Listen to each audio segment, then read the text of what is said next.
wabarakatuh. Alaika tawakkaltu wa ilaika unib. Alhamdulillah qail. Ya ayyuhallazina amanu istajibu lillahi walir rasul idza da'akum lima yuhyikum. Sudah saya yang mengajar majlis permai dan mengemudi ya restu dan acara termasuk Nasrul Quran kompleks, Saudara Abdul Merasa, Saudara Kepala Menteri Mak Maslan, yang saya muliakan duta-duta perwakilan asing, yang saya muliakan Syekh Dr. Said Afifuddin Jelani dan rakan-rakan yang hormat. Hari ini seperti mana kita dengar tadi dari ucapan Saudara Abdul Latif, kita meneruskan satu tradisi dan budaya, yaitu bukan saja menyalin, memperkenal, tapi menghidupkan. Sebab itu saya mula dengan ayat istajibu lillahi walir rasul idza da'akum lima yuhyikum. Sentiasa diperingat, mengingat dan diperingatkan tentang jalan Allah Subhanahu wa taala yang berpaksi Quran dan Rasulullah sallallahu alaihi wasallam, tetapi menyampaikan idza da'akum lima yuhyikum dengan semangat penghayatannya. Dan apa yang digesa supaya ada proses catatan, itu saya saksikan. Masa generasi saya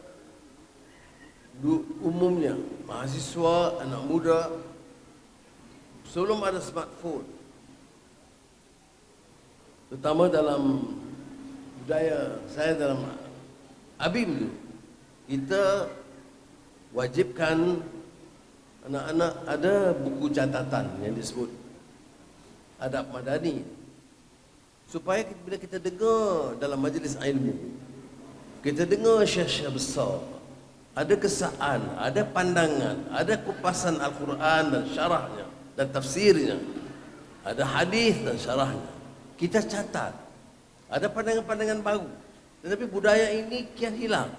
Kita boleh guna smartphone tentunya, tapi catatan itu bagi saya penting, kerana tidak mungkin seseorang itu hebat seperti mana jua pun mampu mengingat semuanya, melainkan ada buku catatan. Jadi saya ucap terima kasih kepada Saudara Abdul Latif terus menghidupkan budaya ini.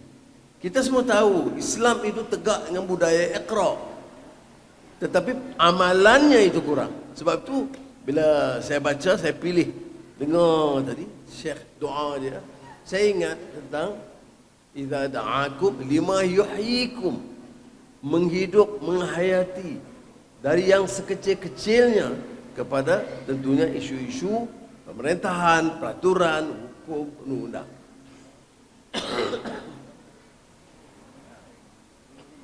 Jadi saudara yang hormati sekalian, Yayasan Restu ini tentunya atas ikhtiar Saudara Abdul Latif Merasa. Tapi ada hubungan dengan antarabangsa. Sebab pada tahun 1994 saya dijemput oleh rakan-rakan Indonesia semasa pemerintahan Presiden Suharto hadir dalam festival Istiqlal, yaitu di Masjid Istiqlal. Sambutan yang hebat, luar biasa. Dan ini satu perubahan, karena sebelumnya pemerintah itu tidak menganjurkan sangat isu-isu dan program Islam. You know, Sheikh, in the past, before that festival of Istiqlal, leaders don't even encourage people to say salam or whatever. But this was a turning point in the history, modern history of Indonesia, when President Suharto himself and some of my younger colleagues organized this festival Istiqlal. Dan saya diminta untuk menjadi salah seorang tamu yang berbicara dalam ucap pertama. Dan disitulah saya kebukakan konsep madani, mujtama' al-madani, masyarakat madani, yang kemudian sekarang kita rangka dengan lebih kemas dengan sumbangan teman-teman, pakar, alim, untuk menjadi dasar madani di Malaysia. Tetapi yang saya terkesan ialah tentang mashaf sempena anjuran Festival Istiqlal. Bila diterangkan kepada saya, tiap halaman itu dari budaya tempatan. Quran tentu Quran, ya, tidak ada perubahan. Tetapi halaman pertama dari motif Minang, halaman kedua motif Palembang, halaman ketiga motif Betawi ataupun Solo dan Sunda. Jadi saya kata ini mana menghidupkan Islam yang tegak, yang mesejnya universal, tetapi menghormati, menyantuni, memuliakan leluhur bangsa, hasil yang disampaikan oleh nenek moyang kita yang sebut leluhur bangsa, dengan keindahannya, motifnya yang kadang-kadang ditinggalkan. Jadi bila saya lihat begitu, saya kata saya pun balik terus manggil Latif, baik buat Quran, tapi boleh tak kita ambil motif Kelantan, Terengganu, Sabah, suku-suku kaum, Kedah, Pulau Pinang, semua itu, supaya dalam Quran itu, Quran tapi sentiasa seni dan budaya itu universal. Jadi seni yang diterapkan untuk keindahan. Kerana sebenarnya dalam agama dan dalam kehidupan, kita boleh sebut madani ini memperkasa ekonomi, betul. Walaupun kita ada masalah ringgit, tapi pelaburan tahun lalu paling tinggi dalam sejarah. Jadi kadang-kadang orang lupa, bila jadi isu politik ni dan nak hentam saja. Sudah, kalau dunia tidak ada keyakinan, pelaburan akan tentunya tahap yang perlahan. Dunia dan pelabur ada keyakinan, maka kita catat pelaburan tertinggi dalam sejarah Malaysia. Inflasi menurun, kadar pengangguran menurun, pertumbuhan dapat kita pertahankan dalam keadaan dunia lembab dari segi pertumbuhan ekonomi. Jadi saya sebut hal ini kerana penting untuk kita faham, ya, walaupun kita harus tangani masalah ringgit, betul, tapi yang ditentukan oleh Amerika Syarikat. Sebab itu di antara langkah kita ialah perdagangan Malaysia yang terbesar ialah dengan negara China. Dengan negara China sampai hari ini 25%, banyak 250 bilion minimal adalah menggunakan ringgit dan mata wang Cina, tidak guna dolar. Dengan Indonesia sekitar 18%, dengan Thailand 20% dari perdagangan guna ringgit dan baht. Kalau kita guna ringgit dan mata wang Cina RMB, maka isu dolar tak ada kesan. Kita bimbang kalau bila ringgit jatuh, kemudian inflasi naik, pertumbuhan terbantut, pelaburan tak datang. Itu kita bimbang. Tapi sekarang ini semua angka dan data ekonomi menunjukkan kita di landasan yang betul. Sebab itu kita sementara dengar dan cari jalan untuk perbaiki. Janganlah jadikan ini sebagai satu sepak terjang politik sehingga tidak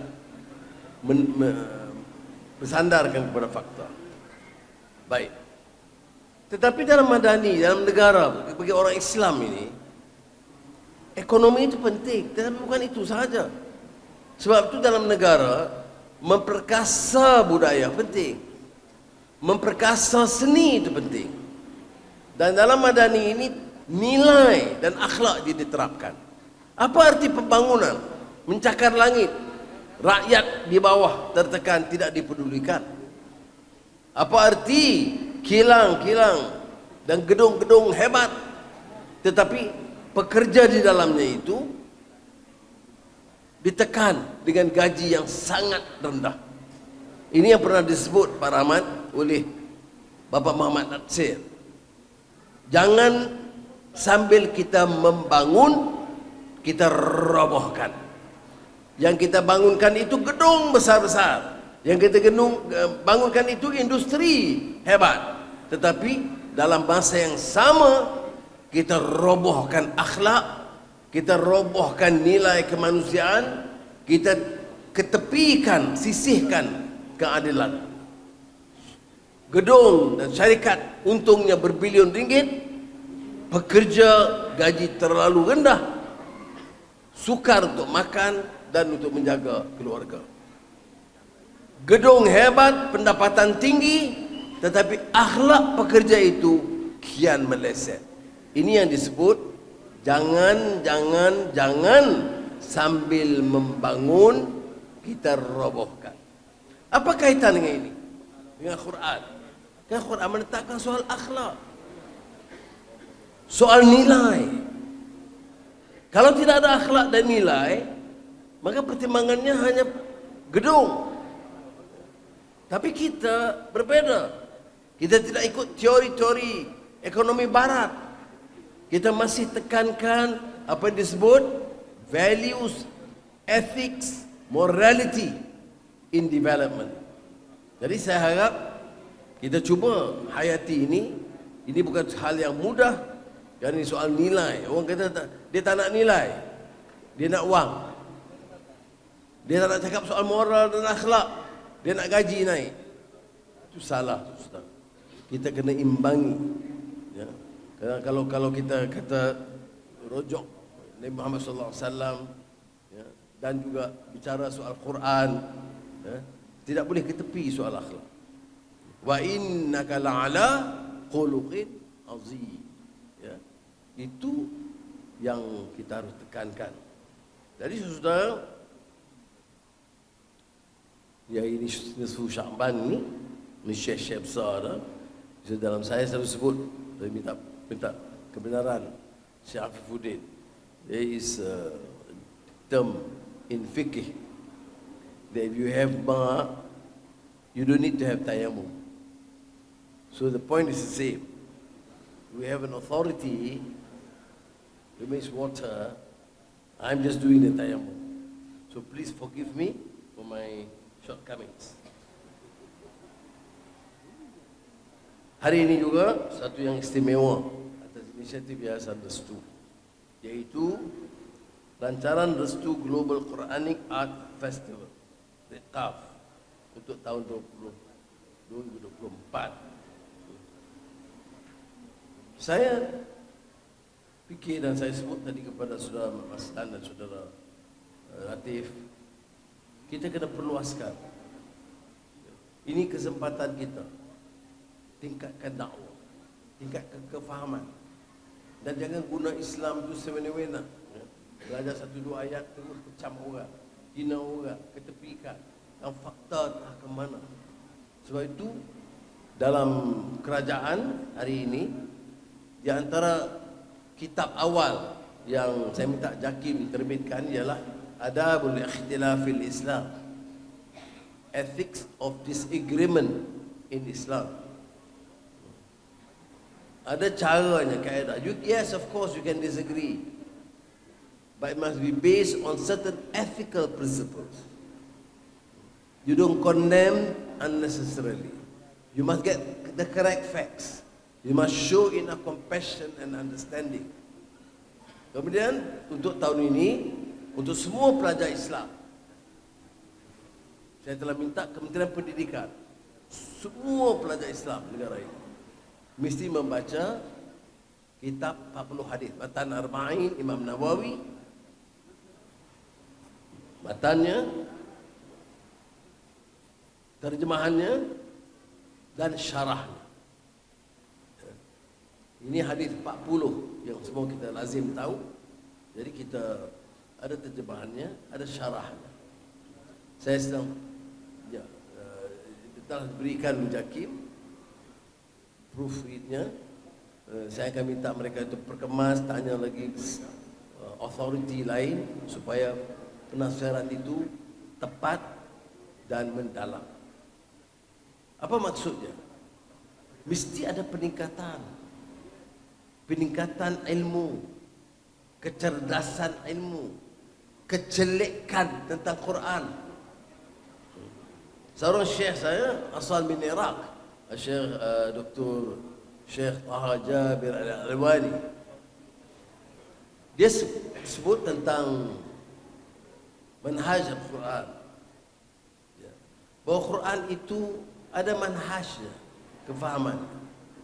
Dia tidak boleh ambil cepisan dan hukum sewenang-wenang, tidak.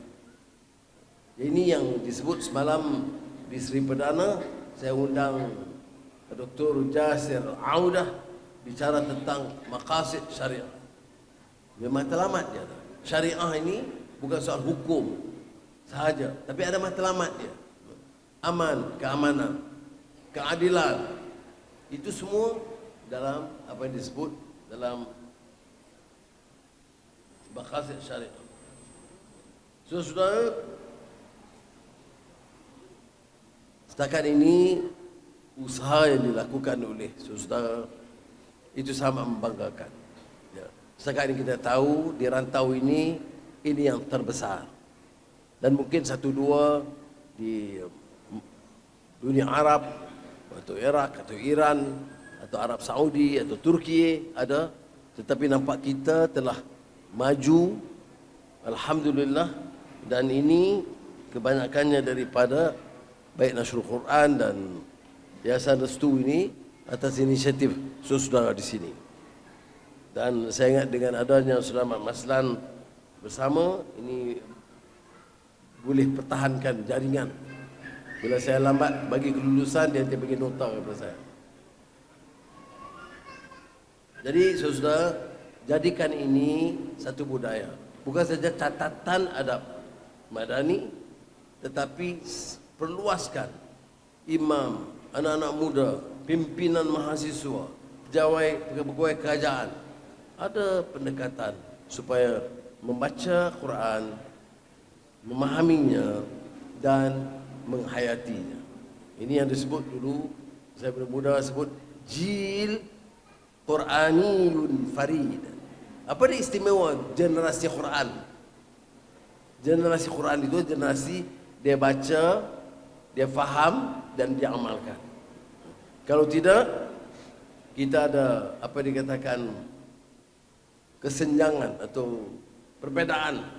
Kita bicarakan tentang indah, keadilan, tapi kita tolak ansur dengan penyelewengan, kezaliman, rasuah yang mendekat. Sebab itu Saudara Muhammad Aslan tahu pendirian saya dalam kerajaan Madani ini.